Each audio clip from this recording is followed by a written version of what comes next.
Duties. ایکزور نے ایک اور ایونٹ آپ لوگوں کے لیے کنڈکٹ کیا جس کا مقصد تھا کہ نوجوان نسل کو اپنے یوم آزادی کے حوالے سے آگاہ کیا جائے. تو اس سلسلے میں ہمارے ساتھ میچن آباد کی ایک فیمس پرسنالٹی موجود ہیں جو کہ ادبی لحاظ سے بھی فیمس ہیں اور اس کے علاوہ شعبہ تدریس سے ان کا تعلق ہے.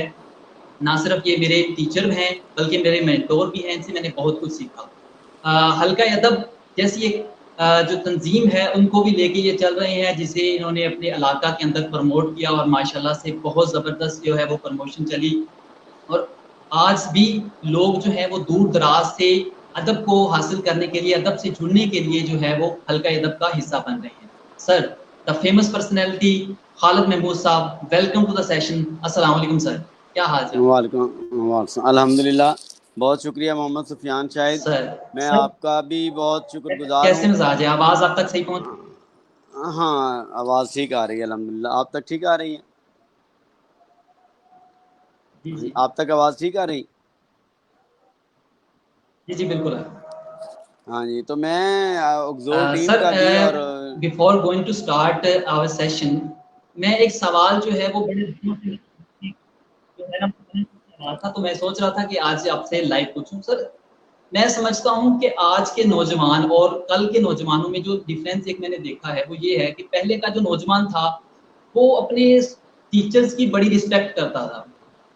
ایون میں ایک کتاب پڑھ رہا تھا, رائٹر کا نام جو ہے وہ مجھے یاد نہیں ہے, تو وہ بتا رہے تھے کہ میں جب اپنے استاد کی قبر کے پاس سے جہاں سے مجھے نظر آتی تھی میں وہاں سے جوتے اتار دیتا تھا. ایون علامہ اقبال کی اگر بات کریں تو جی وہ مولوی میر حسن کی جو عزت کے لیے اپنے جو جوتا تک پہننا بھول جاتے تھے. اتنی عزت, اتنی رسپیکٹ اور اتنا مقام, اس کے بدلے میں وہ ان کا ایک مقام بنا. اور آج کا نوجوان جو ہے اگر اس طرح کی اسے ٹیچر کو عزت دینی پڑ جائے یا کوئی کرے تو اسے وہ بڑے نیگیٹو معنوں میں لیتے ہیں. آپ اس کے بارے میں کیا جی, کہنا چاہتے بس یقیناً یہ ہمارا ایک بہت بڑا المیہ ہے اس عہد حاضر کا کہ ہمارے عام طور پر جو نوجوان ہیں, یہ میں مجموعی طور پر نہیں کہہ رہا, بہت سے اچھے بھی نوجوان موجود ہیں, اور ادب کا یہ کہنا کہ مکمل طور پر اب نہیں رواج رہا یا یہ طریقہ نہیں رہا نوجوانوں کا, تو یہ تو شاید بات نہیں ٹھیک ہوگی.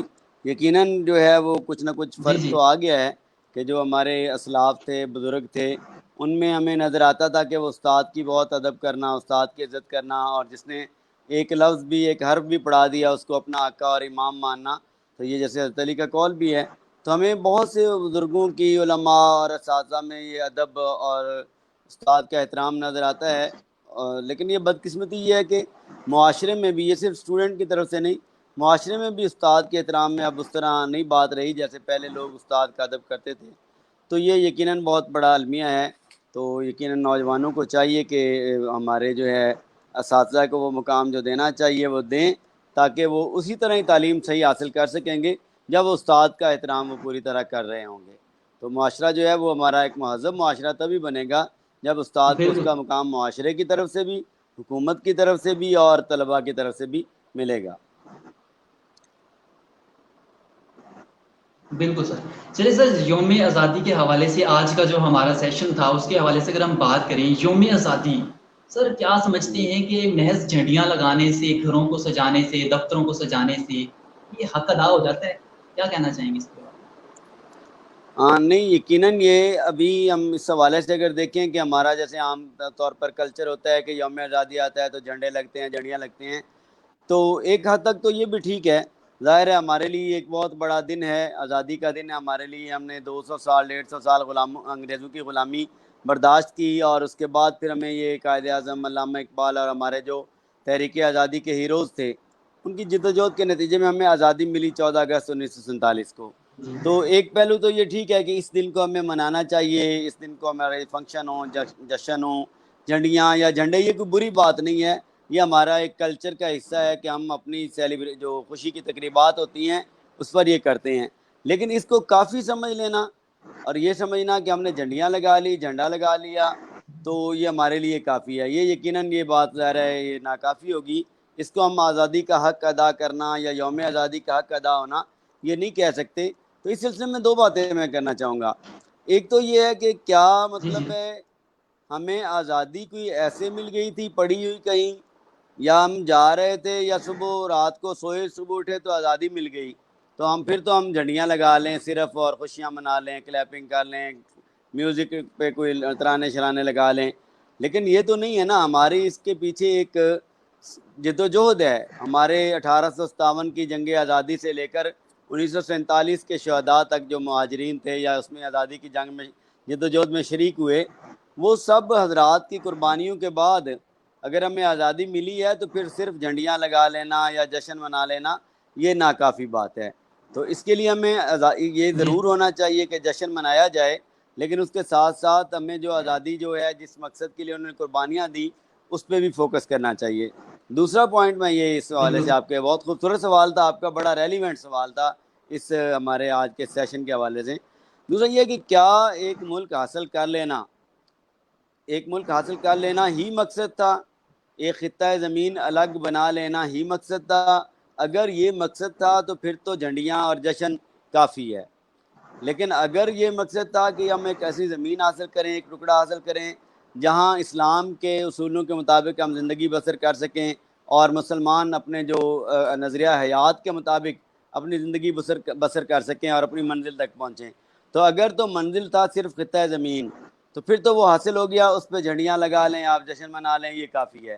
لیکن اگر مقصد تھا ایک اسلامی اسٹیٹ حاصل کرنا اور نظریہ حیات کی اسلامی نظریہ حیات کے مطابق ہم اپنی منزل کو حاصل کریں اور زندگی گزاریں، تو ظاہر ہے وہ منزل ابھی دور ہے. تو میرا خیال ہے صرف جھنڈیاں لگا لینا کافی نہیں ہے، ہمیں اصل اس ٹارگٹ پہ نظر رکھنی چاہیے کہ جس مقصد کی خاطر یہ وطن حاصل کیا گیا تھا، جب وہ مقصد حاصل ہو جائے گا تو پھر میرا خیال ہے پھر وہ جھنڈیاں بھی ٹھیک ہے.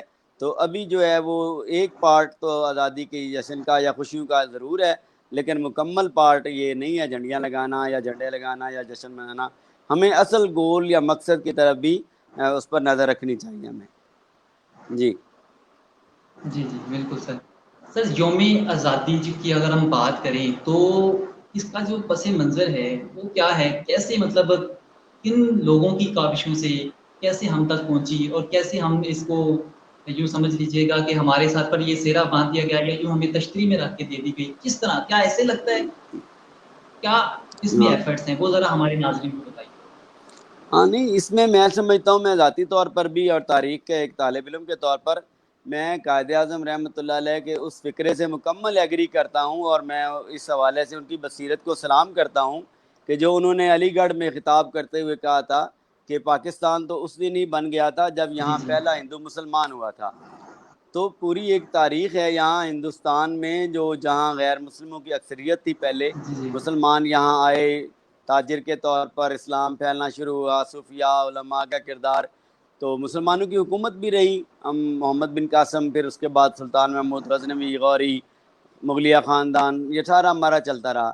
لیکن بدقسمتی سے ہمارے جب مسلمان حکمرانوں نے، خاص طور پر جن میں مغلیہ خاندان کے آخری جو حکمران تھے، جب ان کی کوتاہیوں کے نتیجے میں اور پھر ہمارے اپنوں کی کچھ کوتاہیاں، سازشیں، غفلتیں، یہ ساری اس میں چیز فیکٹر آ گئے.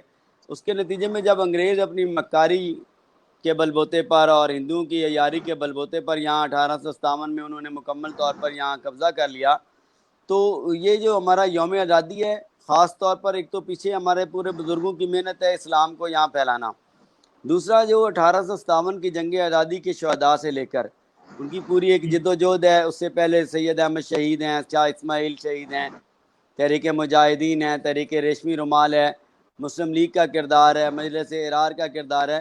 تو ایک بڑی ایک لمبی جد و جہد ہے ہماری، جس کے نتیجے میں ہمیں یہ صبح 14 اگست والی کہ جب ہمیں آزادی کا سورج دیکھنا طلوع ہوا اور ہم نے دیکھا، تو یہ ایک پوری جد و جہد ہے. یہ ہمارے یہاں عام طور پر نوجوان بدقسمتی سے وہ چونکہ صرف درسی کتابوں کی حد تک ہی رہتے ہیں، زیادہ پڑھتے نہیں ہیں، تو وہ سمجھتے ہیں کہ کوئی 1906 میں مسلم لیگ بن گئی تھی اور پھر 1930 میں خطبہ الہ آباد آ گیا تھا، 40 میں قرارداد پاکستان ہو گئی تھی اور 47 میں پاکستان بن گیا. تو یہ 4 سال یا تین ڈیٹس وغیرہ یاد کر کے تحریک آزادی کو اسی میں وہ کمپریسڈ سمجھ لیتے ہیں یا اسی پر محیط سمجھ لیتے ہیں. تو ہمارے لاکھوں مسلمانوں کی قربانیاں جی ہیں، ہزاروں مسلمان اس میں شہید ہوئے، جد و جہد ہوئی، جیلوں میں گئے. انگریز جو سامراج تھا وہ کوئی آسانی سے برِ صغیر چھوڑ کر نہیں گیا. یہ نہیں ہوا کہ ہمارا بس کوئی تھوڑا بہت ہم نے کوئی بات کی، اخباروں میں بیان دیے یا کوئی 2-4 جلسے ہوئے. انگریز سامراج اتنا طاقتور تھا کہ ان کا کہنا تھا کہ ہماری سرزمین میں سورج غروب نہیں ہوتا. تو واقعی ان کی سرزمین، ان کی حکومت بڑی سلطنت تھی. اور پھر ان کے ساتھ بر صغیر میں ہندو جیسے بنیا مکار عیار لوگوں کا ساتھ تھا ان کے ساتھ. لیکن اس میں ہمارے جو اکابرین تھے، ہمارے جو اسلاف تھے، قائد اعظم علامہ اقبال، چوہدری رحمت علی، لیاقت علی خان، مولانا اشرف علی تھانوی، شبیر عثمانی اور دوسرے بھی وہ علماء جنہوں نے جدوجہد آزادی کی، سب کا رول ہے. تو یوم آزادی ہمیں کوئی آسانی سے نہیں ملا، یا یہ دن 14 اگست کی صبح دیکھنی ہمیں آسانی سے نہیں نصیب ہوئی. اس کے پیچھے ہمارے بڑی قربانیاں ہیں. اور خاص طور پر جو ہے وہ یہ کہ نظریہ اسلامی نظریہ حیات، جب وہ نعرہ لگایا جا رہا تھا پاکستان کا مطلب کیا، لا الہ الا اللہ، تو اس کا بہت کردار ہے کہ بر صغیر کے مسلمانوں نے اس نظریے کی بنیاد پر جدوجہد کی اور ہمیں یہ آزادی کا دن نصیب ہوا. جی جی سر، ہجرت جو پاکستان تھی اس کے حوالے سے ذرا بتائیے گا کہ کس طرح ہمارے آباء و اجداد جو ہے وہ لٹے پٹے پاکستان میں آئے تھے، کیا صورتحال تھی، آج کے نوجوان کو ذرا اس حوالے سے بتائیے. جی ہاں جی، یہ بھی ایک بڑا اہم پہلو ہے جس میں ہمارے عام طور پر نوجوانوں کی پوری نظر نہیں ہے کہ یہ صرف یہ نہیں ہوا تھا کہ کوئی ایک بارڈر بن گیا، درمیان میں ایک لائن کھینچ دی گئی اور ادھر والے آپ لوگ ہندوستان کے میں رہیں گے اور ہم پاکستان میں رہیں گے. ایسا نہیں ہوا تھا. آپ یہ جانتے ہیں کہ جب یہ تحریک پاکستان چل رہی تھی تو وہ علاقے جہاں ہندو اکثریت تھی لیکن مسلمانوں کی ایک تعداد تھی، تو مسلمان چونکہ مجموعی طور پر پورے بر صغیر میں مسلمانوں کی اکثریت جو ہے وہ پاکستان کے قیام کو سپورٹ کر رہی تھی اور قائد اعظم کی آواز پر لبیک کہہ رہی تھی. تو اس میں خاص طور پر وہ علاقے جہاں ہندوؤں کی اکثریت تھی اور جو بعد میں ہندوستان میں شامل ہوئے، بھارت میں شامل ہوئے، تو وہاں کے مسلمانوں کو جس تکلیف کا سامنا کرنا پڑا، یہ بھی ہماری خوش قسمتی تھی اس سائڈ والوں کی جہاں ہم بیٹھے ہیں منچن آباد باوا نگر میں، کہ ہم تو چونکہ پہلے سے ہی اسی علاقے میں بیٹھے تھے جہاں پاکستان بننا تھا، تو کیا ہمیں پاکستان کا جب اعلان ہو رہا تھا تو ہم اسی علاقے میں موجود تھے، تو ہمیں تو ان مصائب کا یا مشکلات کا سامنا نہیں کرنا پڑا. اسی لیے ہمارے اس طرح قدر بھی شاید نہیں ہوتی.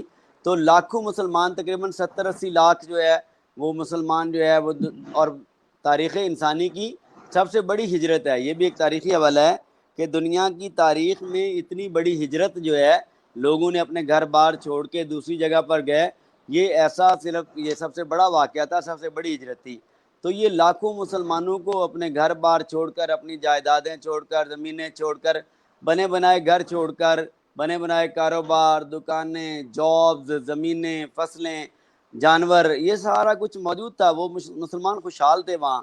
یہ بھی کوئی تصور نہیں ہے کہ وہاں سے کوئی بھوکے ننگے لوگ تھے جو یہاں آئے تو ان کو کوئی وہاں روٹی نہیں ملتی تھی، ایسی بات نہیں ہے.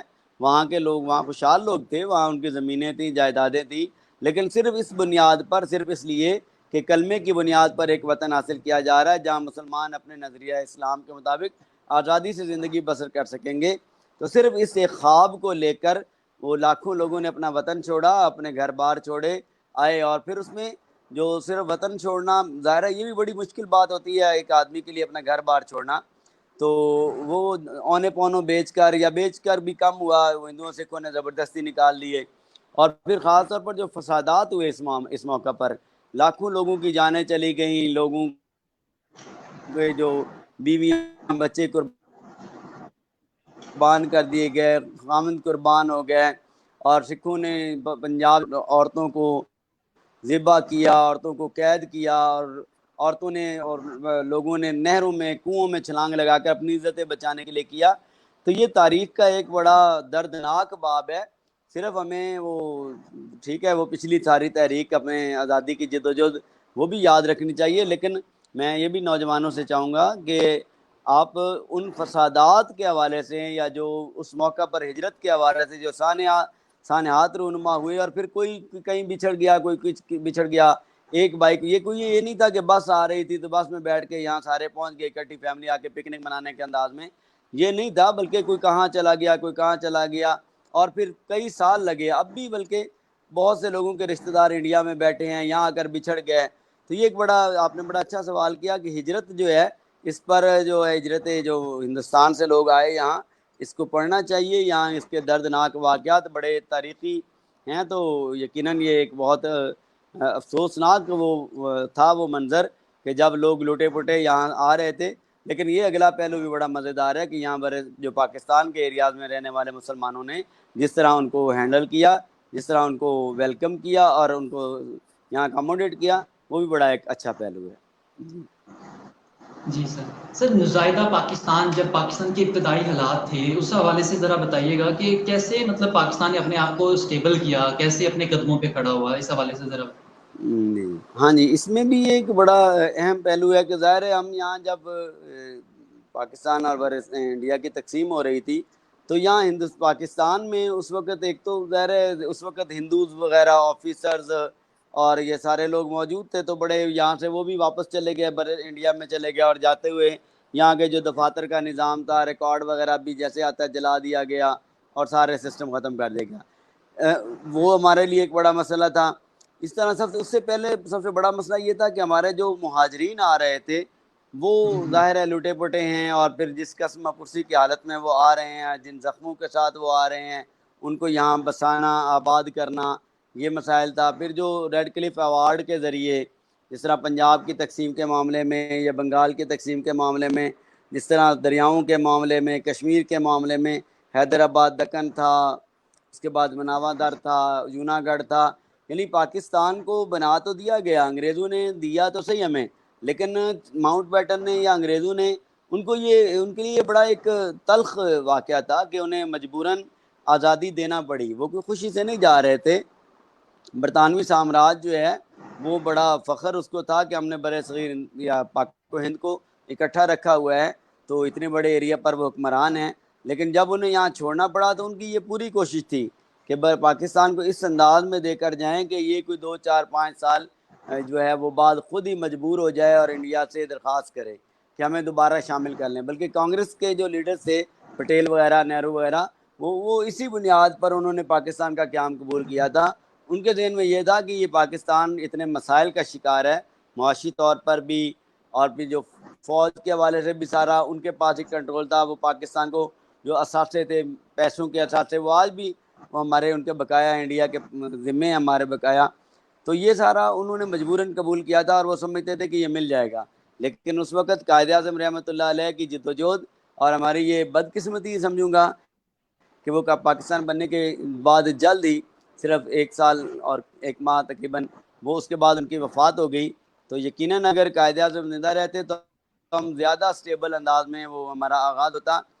بہت مشکل حالات تھے پاکستان کے، تنخواہیں دینے کے لیے پیسہ نہیں تھا، دفاتر نہیں تھے، 4 پائیوں پر درختوں کے نہیں، ہمارے جو ابتدائی دفاتر پاکستان میں چلتے رہے ہیں وہ کچھ عرصہ تک جو ہے وہ باہر لوگ سڑکوں کے قریب درختوں کے نیچے 4 پائیاں رکھ کر، بوریے رکھ کر، ٹاٹ رکھ کر آفیسرز تک کام کرتے تھے۔ تو اسی طرح ہمارے لیے نہری پانی کا مسئلہ تھا، مہاجرین کی آباد کاری کا مسئلہ تھا، بینکس نہیں تھے ہمارے پاس، ہماری ایئر لائنز نہیں تھی، یہ سارا سیٹ اپ۔ تو بہرحال یہ ابتدائی ہمارے جو قائد اعظم، خاص طور پر لیاقت علی خان رحمۃ اللہ علیہ کا بھی یقیناً رول ہے، لیکن اس میں قائد اعظم رحمۃ اللہ علیہ نے جتنا عرصہ زندہ رہے، وہ ان کا بڑا بھرپور کردار ہے۔ انہوں نے اپنی اس میں گرتی ہوئی صحت کے باوجود اور ٹی بی کے مریض ہونے کے باوجود، بلکہ جیسا کہ تاریخی حوالات ہے کہ انہوں نے اپنے ڈاکٹر کو روک کے رکھا کہ ہمیں پاکستان سے کچھ عرصہ پہلے ان پر ظاہر ان کو پتہ چل گیا تھا، ڈاکٹر بھی چیک کر رہا تھا کہ یہ ان کو ٹی بی ہے اور یہ کوئی زیادہ عرصہ زندہ نہیں رہ سکیں گے، تو انہوں نے اس بات کو چھپائے رکھا۔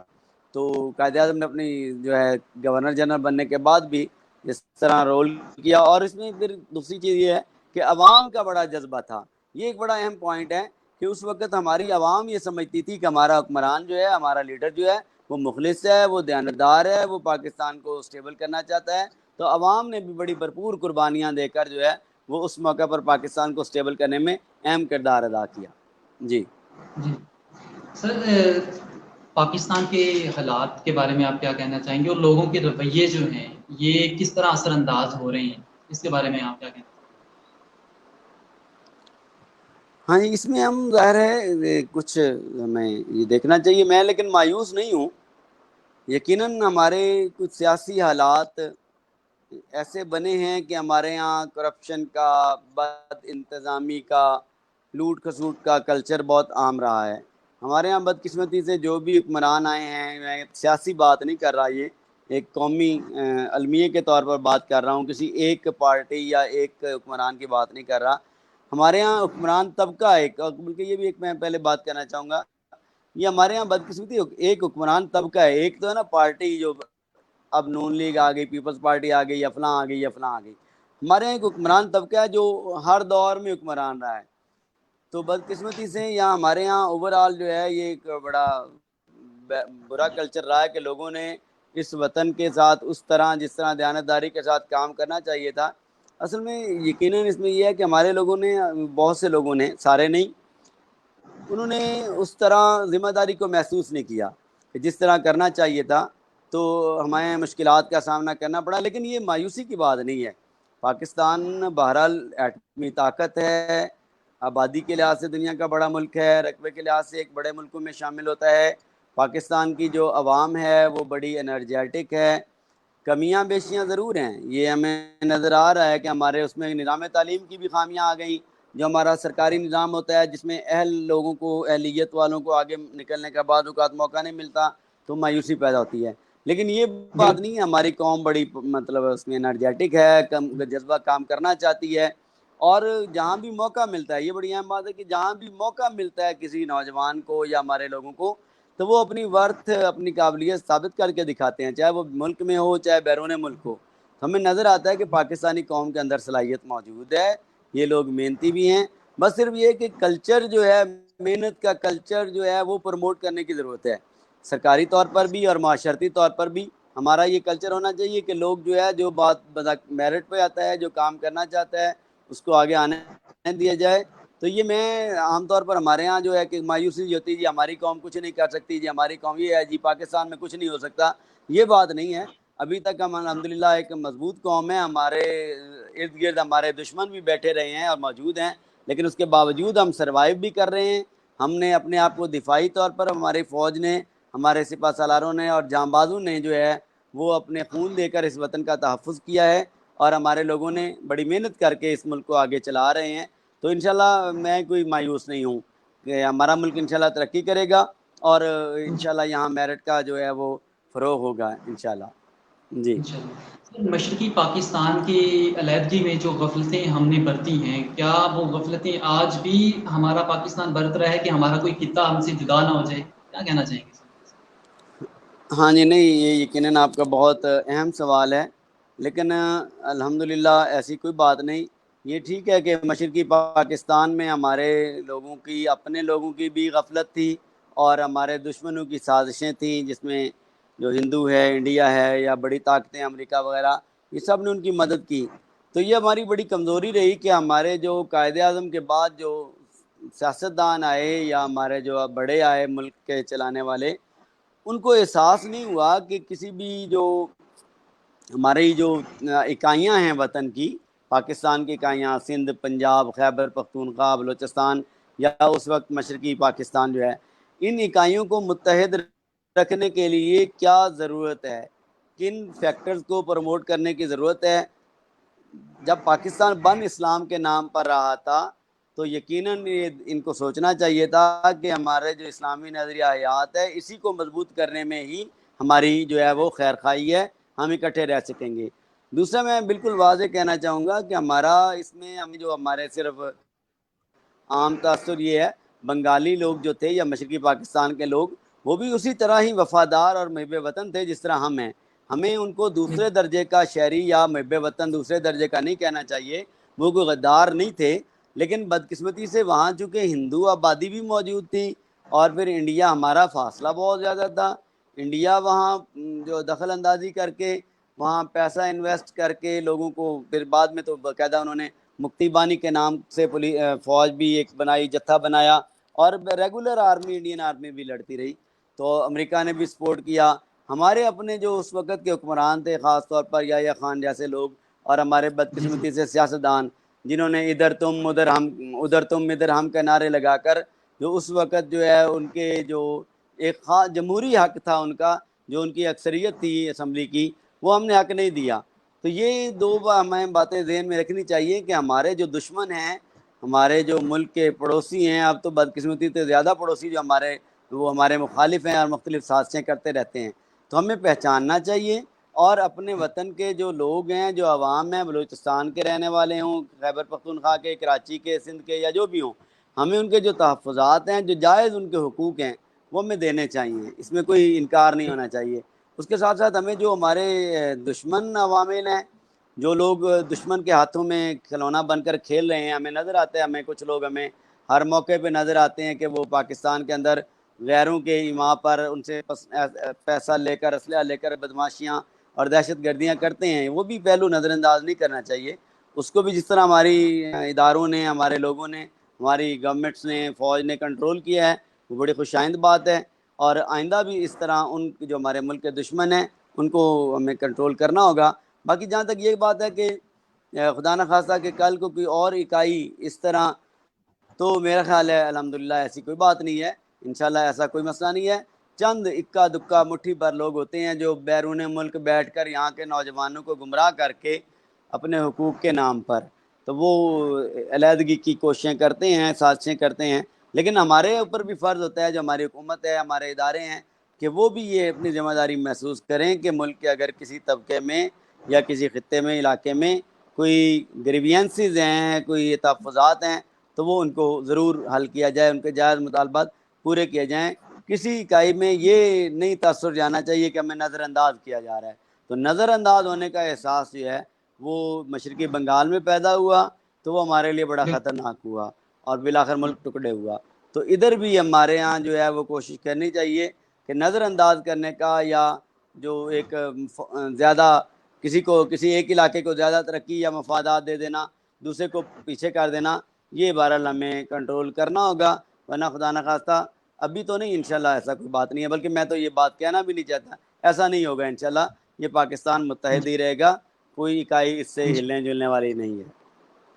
انشاءاللہ. سر جی آج جو یہ اب سوال میں کرنے جا رہا ہوں یہ بیسیکلی اسی پہ ہی بیس کرتا ہے ہمارا آج کا سیشن. یہ بہت امپورٹنٹ سوال ہے. We are always talking about Kashmir کہ کشمیر ہم لے کے رہیں گے.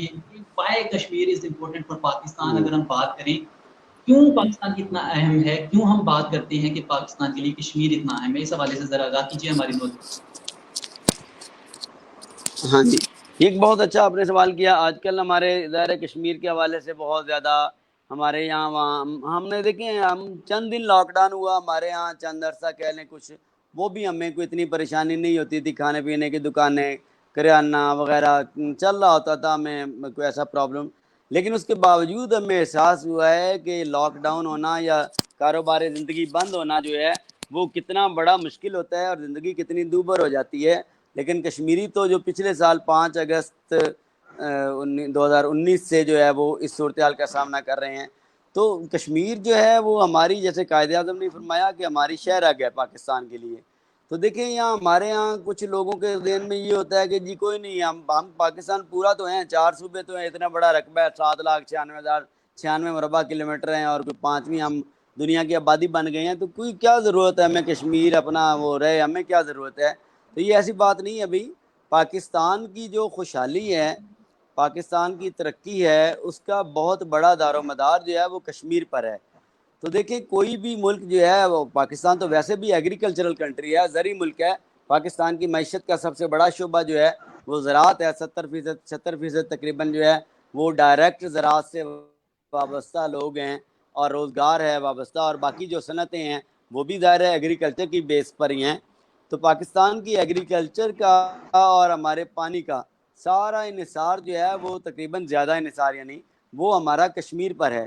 کشمیر سے ہی ہمارے دریائے سندھ آ رہا ہے، کشمیر سے ہو کر گزر کر آ رہا ہے، چناب کشمیر سے گزر کر آ رہا ہے، جیلم کشمیر سے آ کر آ رہا ہے، راوی کشمیر سے آ رہا ہے، ہمارا نیلم جو ہے وہ کشمیر سے ہے. تو ہمارے پاکستان کی جو معیشت ہے اس کا بڑا انحصار جو ہے وہ ان دریاؤں پر ہے جو کشمیر سے ہو کر آ رہے ہیں. اور اگر خدا نہ خواستہ کشمیر پر انڈیا کا مکمل قبضہ ہو جاتا ہے اور انڈیا کو وہاں پرامن حالات یعنی جس میں وہ کوئی وہ ہو جاتے ہیں، تو وہ تو ہمارے لیے زندگی اور موت کا مسئلہ بن جائے گا. تو پاکستان کی بقا کے لیے، ترقی کے لیے، یہاں لوگوں کے روزگار اور لوگوں کے خوراک ہر مسئلہ میں کشمیر کا جو ہے وہ بہت اہم کردار ہے. ہمارے لیے کشمیر بہت ضروری ہے. اور قائد اعظم نے بھی جیسے فرمایا ہماری شہرگ ہے. تو شہرک کا مطلب یہی تھا کہ ہمارا جو بلڈ ہمارے جسم میں جو خون دوڑ رہا ہے وہ کشمیر سے ہو کر آ رہا ہے.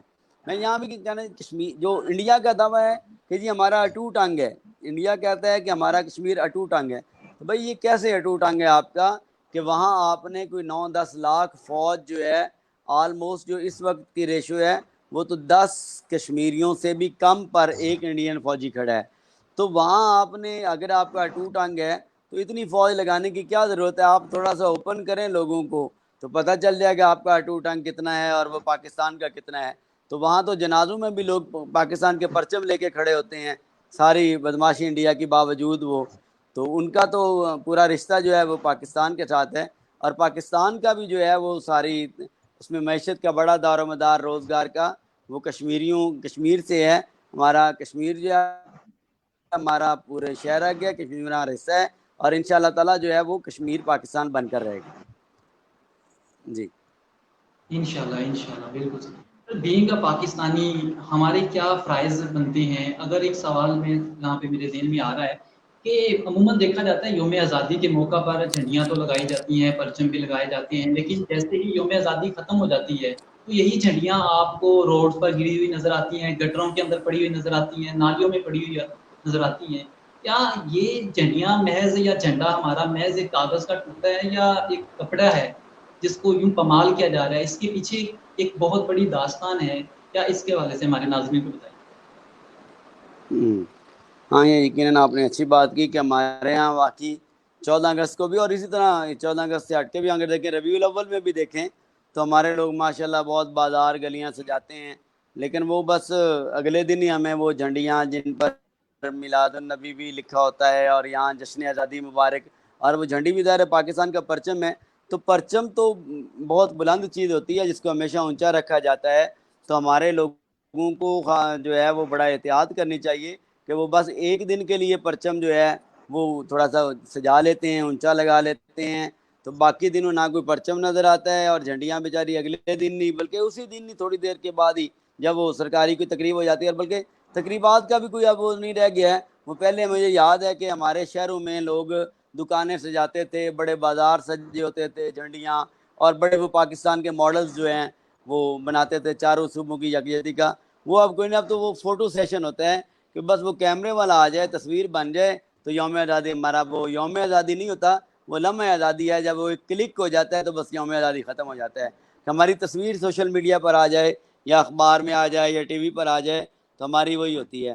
تو یہ ہمیں جیسے آپ نے کہا کہ ہمارے جو قومی رویے جو ہونا چاہیے وہ یہ کہ ہمارے آزادی کے دن منانا صرف مقصد نہیں ہوتا, ہمیں یہ اپنے اندر احساس پیدا کرنا ہوگا. سب سے پہلا تو جیسے آپ نے پہلا آپ کا سوال تھا کہ بطور قوم ہمارے فرائض کیا ہیں, اس میں پہلا سوال کہ یہ ہمارے اندر یہ احساس ہونا چاہیے کہ ہم اس جی وطن کا ایک حصہ ہیں.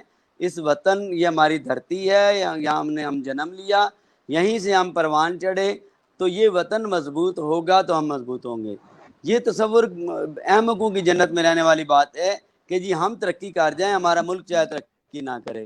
تو ہمیں ذاتی مفادات کو پس پشت ڈالنا ہوگا, جہاں ہمیں اپنے ذات کے مفاد اور ملک کا اور قوم کا مفاد کا درمیان فیصلہ کرنا پڑے. تو میرا خیال ہے یہ ایک لمحہ نہیں لگنا چاہیے. لیکن بدقسمتی یہ ہے کہ ہمارے یہاں ہم ہر بندہ اس کوشش میں ہوتا ہے کہ میرا فائدہ کس چیز میں ہے, کہ مجھے پیسے کہاں سے مل رہے ہیں, میری نوکری مجھے مل جائے گی یا میرا گھر بن جائے گا. ملک کا چاہے نقصان ہوتا رہے, قوم کا چاہے نقصان ہوتا رہے. تو یہ ایک مہذب قوموں کا یا دنیا کی کسی ترقی یافتہ قوم جو ہے وہ اس انداز میں کبھی نہیں پروان چڑھی, یا اب بھی پروان نہیں چڑھ سکتی. جو ہمیں دنیا کی ترقی یافتہ قومیں نظر آتی ہیں ان کا سب سے پہلا تو رویہ بنیادی یہ ہوتا ہے کہ وہ قوم اور ملک کو ترجیح دیتے ہیں. ان کے نزدیک پہلی ترجیح ملک یا قوم ہوتا ہے کہ ہمارا ملک ترقی کرے, یا ملک کا فائدہ کس چیز میں ہے, قوم کا فائدہ کس چیز میں ہے, ذاتی ہمارا فائدہ ہے یا نہیں ہے. تو ایک تو ہمیں اس پہلو پر پورا جی زور دینا چاہیے کہ ہمیں ذاتی بالکل مفادات کے بجائے ملکی اور قومی مفادات کو ترجیح دینی ہوگی.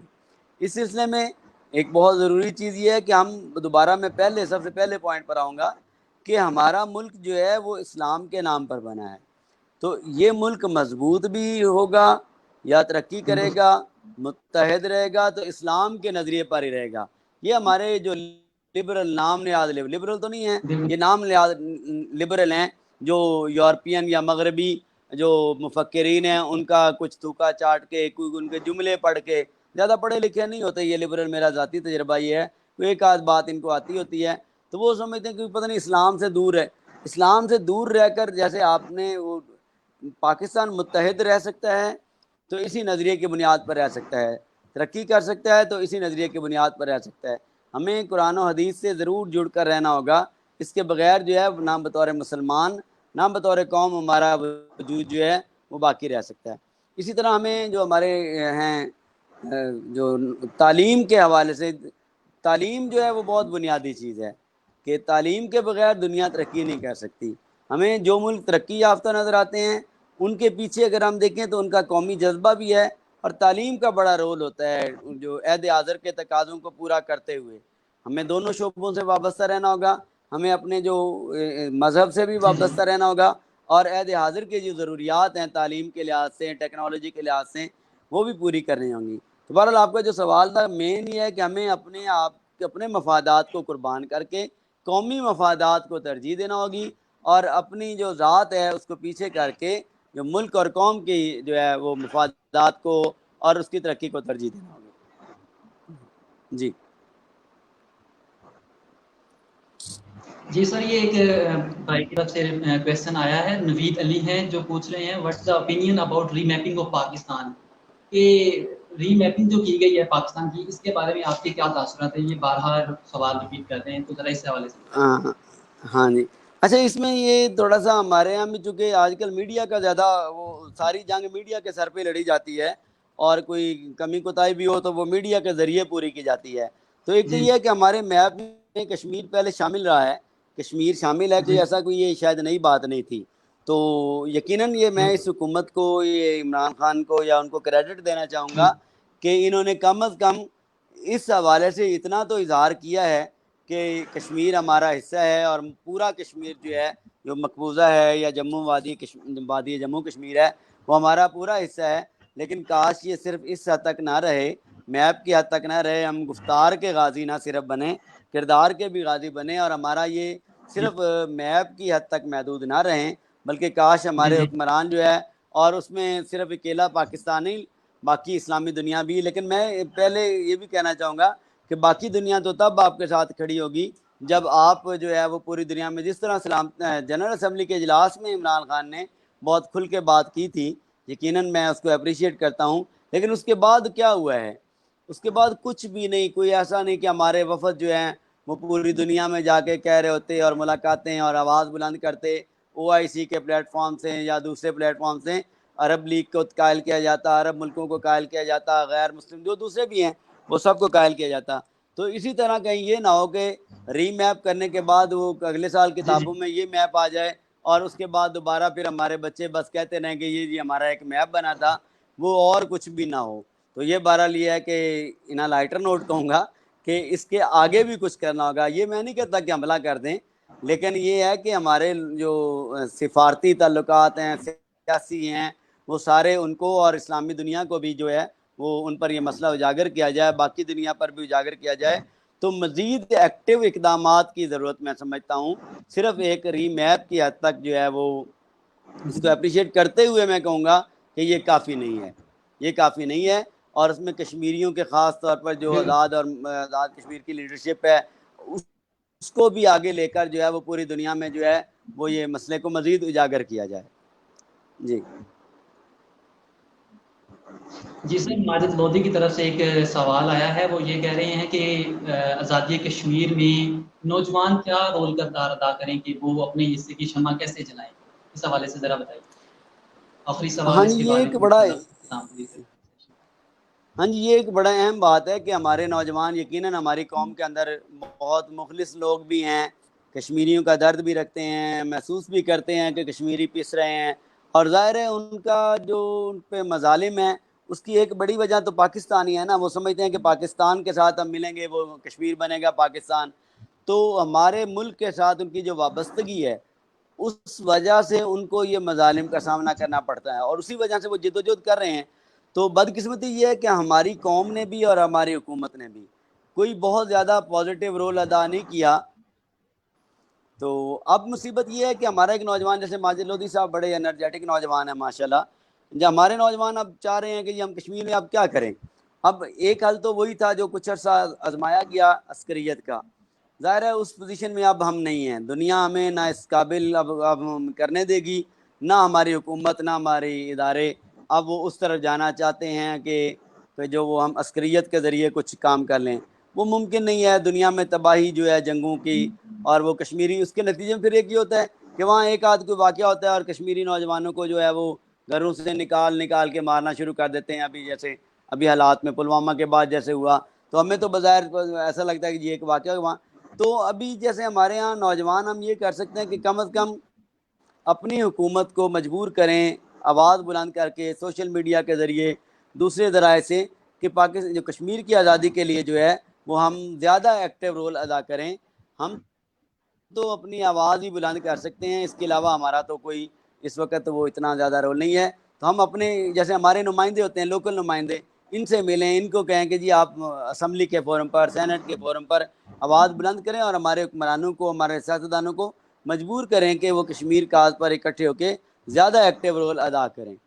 باقی ہم ظاہر ہے کیا کر سکتے ہیں. البتہ ایک چیز ضرور ہے کہ ہم اپنے جو شاگرد ہیں، اسٹوڈنٹس ہیں، اپنے نوجوان دوست ہیں، ان کے اندر یہ جذبہ زندہ ضرور رکھیں کہ کشمیر ہمارا حصہ ہے، کشمیر کا ہمارا ٹوٹ انگ ہے، ہماری شکھیا رگ ہے. تو یہ کشمیریوں کے ساتھ جو لا تعلقی یا اجنبیت نہ پیدا ہونے دیں. یہ ہم ذاتی طور پر یہ کر سکتے ہیں کہ کشمیر کو اجنبیت کا نشانہ نہ بننے دیں یا اس میں نہ دھکیلیں، بلکہ ہمارے کم از کم جس طرح ہمارے اس نسل میں کشمیر کی محبت موجود ہے تو اگلے بھی ہم کشمیر کی محبت کو اسی طرح جاری و ساری کر کے جائیں. جی سر بالکل ایسا ہی ہے. ایک سوال تھا کہ اگر نوجوان جو ہیں شروعات کرتے ہیں تو عموماً یہ ہوتا ہے کہ کچھ نوجوانوں کو جو ہے وہ پیرنٹس کی طرف سے سپورٹ ہوتی ہے، انہیں تو پتا ہوتا ہے کہ مجھے گائیڈ کرنے والا ہے یا مجھے رہنمائی دینے والا ہے. کچھ کے رہنمائی کرنے والا کوئی نہیں ہوتا. وہ اسٹیپ تو لینا چاہتی ہیں لیکن جو ہے وہ گھر کی طرف سے ہی انہیں مطلب سپورٹ نہیں مل رہی ہوتی یا معاشرے کی طرف سے کوئی بھی مطلب انہیں سپورٹ نہیں کر رہا ہوتا. تو ایسے نوجوان کو کیا کرنا چاہیے سر؟ آخری سوال.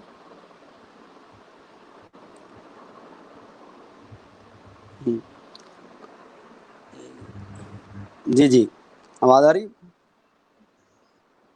جی ہیلو، آواز آ رہی؟ جی آواز آ رہی ہے آپ کی. بالکل سر.